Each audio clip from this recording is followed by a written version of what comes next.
A gray ribbon of road runs east, and every kilometer feels like borrowed time, because the capital is still ahead and winter is already behind the horizon. In the summer of 1941, Germany's invasion has momentum, prisoners, and headlines that imply the Soviet system is cracking. The prevailing assumption inside the German command is simple: keep driving, take Moscow, and the entire war in the East collapses like a tent with the pole removed. But that assumption starts to fail in real time, because the front is wider than the fuel trucks, the rails do not match, and Soviet armies keep appearing where the maps said they shouldn't. Then comes the pivot that shocks even Germany's own generals. Hitler orders the main armored force away from the direct road to Moscow, redirecting mobile units toward Ukraine and the Leningrad axis, delaying the decisive push until the season turns against him. It looks like a gamble for resources and encirclements, paid for with days that can never be recovered. Why would a leader spend time to buy territory? And what exactly was traded away to make that choice feel necessary in the moment? Stay with Rooms Where History as we trace the turning point decision, what it achieved, what it damaged, and how it changed the entire balance before the first deep freeze.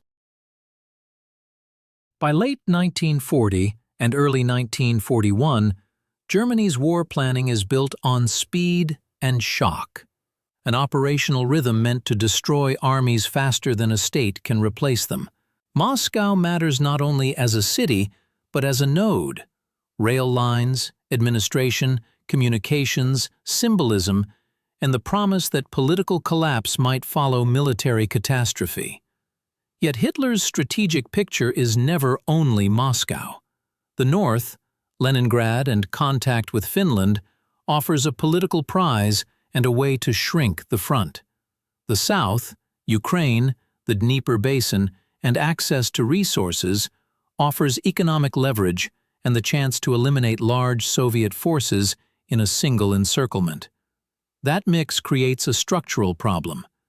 Germany is trying to win 3 campaigns at once with one logistics system, one set of rail conversions, and one finite pool of mobile formations.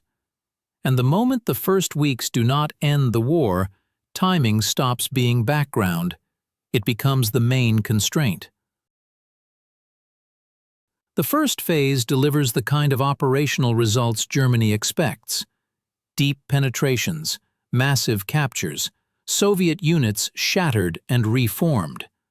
But by July, the battlefield starts sending a different message. The distance is not abstract. It is measured in worn engines, empty fuel cans, and columns stalled behind bottlenecks. Soviet rail gauge differences force time-consuming conversion. Roads punish tires and suspensions, and every additional kilometer stretches the supply line like elastic. Meanwhile, Soviet forces do not behave like a system collapsing from one blow. They retreat, regroup, counterattack, and, most critically, keep fighting in places that force Germany to spend effort protecting flanks. Inside the German command, this creates a pressure cooker. If the war does not end quickly, Germany must choose where decisive really is, because it cannot be everywhere at full strength. After Smolensk, the argument hardens into 2 competing logics. The Army High Command's preference leans toward Moscow. Concentrate force, seize the capital, and force a systemic failure. Hitler's preference leans toward a different sequencing. Remove major Soviet forces on the flanks, take the economic and political prizes, and prevent the center from becoming a spear that can be cut off. This is not just ego versus expertise, it is a clash of incentives. Generals measure operational opportunity, where the enemy is exposed, where armor can exploit. Hitler measures strategic risk. What happens if Ukraine remains a Soviet base, or if Leningrad remains intact, or if German forces outrun their ability to supply and hold? In late July, official direction reflects that shift in priority. orders and directives begin to treat the Moscow drive as something to pause, not something to finish immediately. What looks like a detour is, in Hitler's mind, a way to fix the system before the final blow. Here is the trade-off as Germany sees it in real time. Pushing straight to Moscow risks a long, exposed corridor, with Soviet forces still capable of striking the flanks and with logistics already strained. Turning south toward Ukraine offers the chance to destroy large Soviet formations and secure a region that can feed, fuel, and stabilize the occupation. And it shortens one part of the front by removing a dangerous bulge. Turning north supports the effort to encircle Leningrad and potentially link with Finnish forces, a move that could lock down the Baltic region and remove a major Soviet city from the war. On paper, each diversion promises a cleaner end state before the winter campaign. The problem is that these cleanups are purchased with the only resource that cannot be shipped forward: calendar days. And every day spent on a diversion is a day the weather is moving against the center. By the end of July, the condition of the armored formations becomes part of the decision itself. Units are not infinite. Tanks break down, crews are exhausted, spare parts are limited, and directives begin to emphasize rehabilitation time, pulling panzer groups back, refitting, and then reassigning their weight where leadership believes it will matter most. This is the hidden mechanism of the pivot. Not just go north or go south, but pause, rebuild, then reapply force. That sounds prudent until you realize what it does to momentum. Because momentum is not only speed, it is the enemy's inability to stabilize. If you stop, the enemy breathes. If you redirect, the enemy reorients. And if the enemy survives long enough, weather becomes an ally to defense, not an obstacle to retreat. In August, the controversy becomes concrete. Orders go out that pull key mobile elements from the central push and direct them toward operations tied to Ukraine and the northern flank. Heinz Guderian, one of the best-known armored commanders, pushes back, arguing that the decisive opportunity lies toward Moscow and that time is the enemy. But Hitler's lens is different. Soviet forces around Kiev represent a massive concentration that could threaten the flank of any Moscow drive, and Ukraine represents a strategic depth Germany cannot ignore if the war becomes prolonged. This is where strategy stops being abstract and becomes a choice of what kind of victory you are buying. A Moscow-first victory is a bet on systemic collapse. A flanks-first victory is a bet on building a stable platform for the final blow. Hitler chooses the platform, accepting delay in exchange for encirclement and security. The immediate payoff of the diversion is dramatic.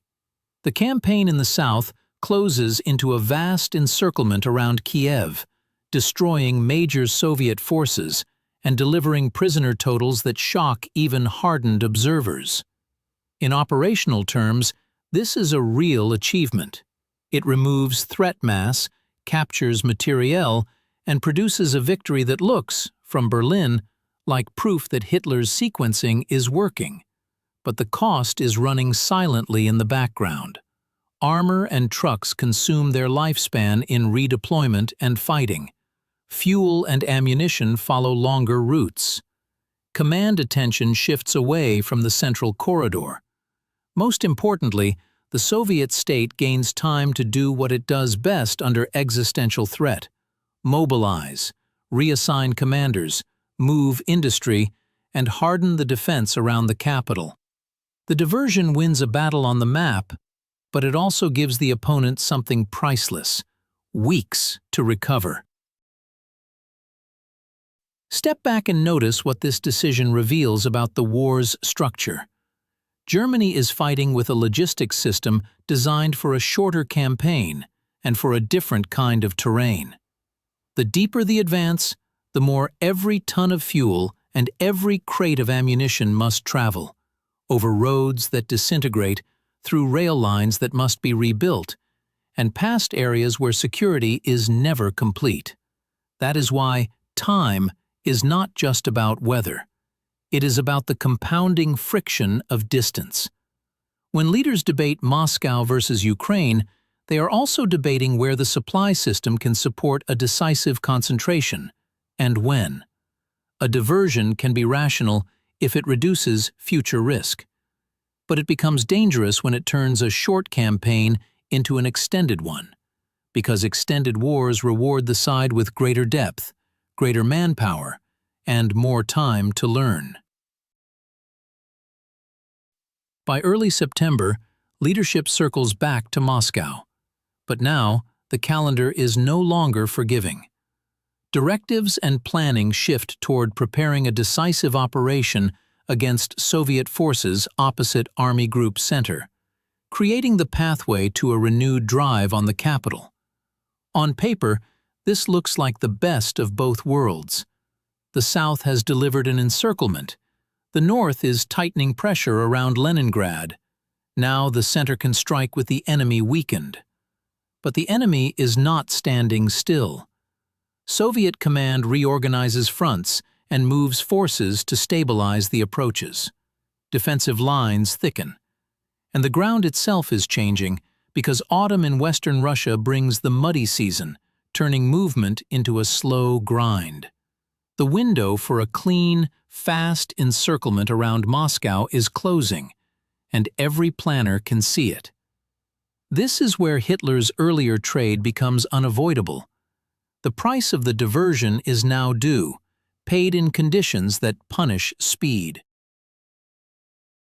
When the renewed offensive begins, it initially works the way German operational art is designed to work.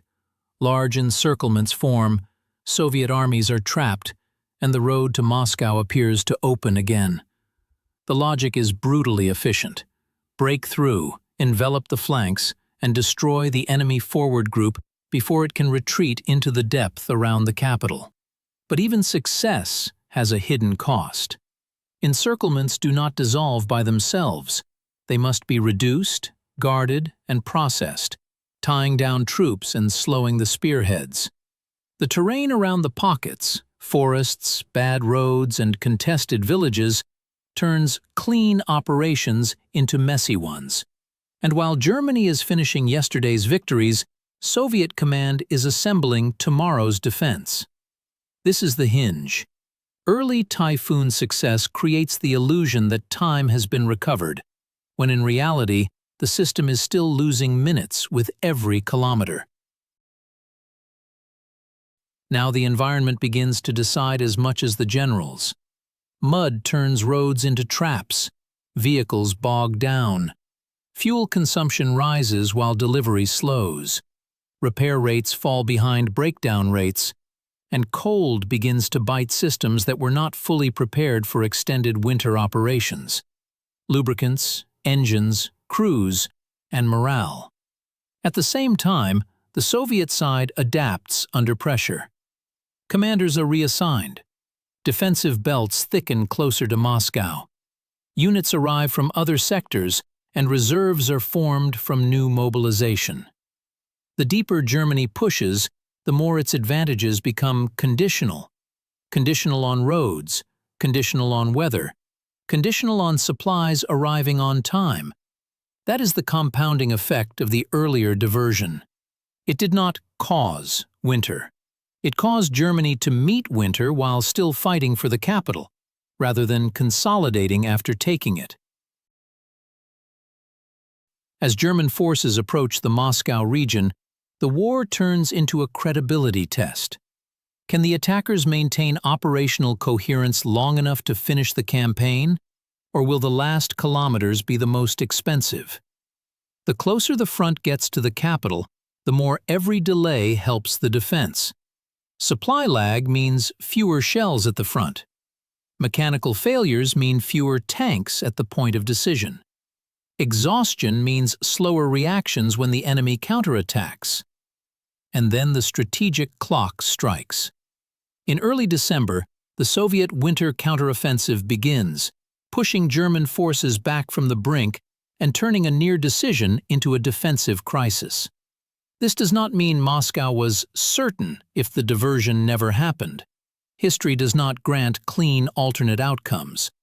But it does mean the diversion changes the timing of the attempt, and timing changes the conditions of the attempt.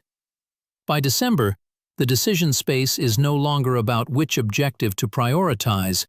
It is about survival at the front line. So was Hitler's pivot irrational or strategically coherent? The honest answer is that it is both coherent and costly. Coherent because Ukraine mattered.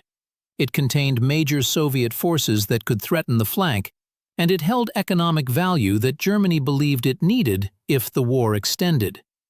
Coherent because Leningrad carried political and operational weight, and tightening that front reduced certain risks. Coherent because worn panzer groups needed rehabilitation, and leadership sought to reapply them where the payoff looked largest. But costly, because largest payoff was measured in encirclements and territory, while the decisive objective, breaking the Soviet war system, required a different kind of payoff: speed into the capital before defenses stabilized and before weather-hardened defense. Hitler's choice effectively converts a race into a grind. It wins time-consuming victories that make the map look better while making the strategic clock worse. This is also a story about how decisions are made inside systems under stress. Hitler's authority is not symbolic, it is operational, and it expresses itself through directives, daily situation conferences, and orders that override or reshape the Army High Command's preferences. That structure means a strategic idea can move fast, but it also means dissent does not always translate into a different decision, even when the operational community sees risk. The generals are not free agents either. They have incentives. They want clarity of objective, concentration of force, and a line of effort they can execute cleanly. Hitler has a different incentive: avoid the scenario where Germany's spear reaches Moscow but collapses on the flanks, or starves in place. Both incentives are rational inside their own frames. The failure is not that one side is stupid. The failure is that the system cannot fully reconcile competing objectives under a shrinking time window. So it chooses sequencing, and the sequencing becomes the story. The long shadow of late 1941 is that it reshapes what Germany thinks it must do next. If the Soviet system does not collapse, Germany needs a new theory of victory, one that either captures decisive resources, destroys Soviet field armies at scale, or fractures Soviet capacity over time. That pushes strategic attention back to the south again, because resources and operational space look like the only path left. It also hardens Hitler's tendency to intervene in operational detail, because the near miss at Moscow feels, from his perspective, like proof that flanks and logistics cannot be treated as secondary. And it changes Soviet incentives too. Surviving the Moscow crisis validates Soviet mobilization, reinforces the logic of defense in depth, and shows that time can be weaponized against an invader who must keep moving to win. The decision to turn away from Moscow is not the sole cause of what follows, but it is a pivot that changes the tempo of the war, and tempo decides what strategies remain possible. In the short term, Hitler's decision achieved real, measurable outcomes. The diversion helped produce crushing results in the south, removed major Soviet forces from the immediate flank picture, and supported the tightening of pressure around Leningrad, moves that, on a staff map, look like strategic consolidation. It also reflected a defensible strategic instinct. You cannot drive on a capital forever if your logistics are fraying and your flanks remain dangerous. But the same decision damaged Germany's most fragile advantage, the ability to force a decision before the environment and the opponent could stabilize. The later push toward Moscow was executed under worse conditions, with higher friction, and against a defense that had more time to form. The price, in the end, was not only casualties in machines, though those were immense. The price was time, momentum, and the narrowing of options. By trading days for encirclements, Germany bought victories it could count, while selling the one thing it could not manufacture: a clear operational window. The deeper lesson is analytical, not moral. In fast-moving campaigns, time is a resource like fuel, except you cannot stockpile it. Every strategic detour must be judged not only by what it gains, but by what it makes impossible later. And when leaders pursue multiple, decisive objectives at once, the system eventually demands a sequence. The sequence becomes the decision, and the decision becomes the war. If you found this story compelling, please take a moment to like this video. It helps Rooms Where History reach more viewers who value calm, evidence-minded analysis over noise. Subscribe if you want more documentary-style deep dives into the rooms where a single choice redirected events for decades. Sometimes for the better, sometimes for the worse, and often both at once. I would also like to hear from you. Leave a comment telling us where you are watching from and what you think mattered most here: territory, timing, logistics, or leadership structure.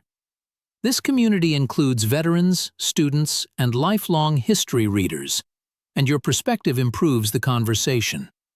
Thank you for watching, and thank you for supporting serious historical storytelling.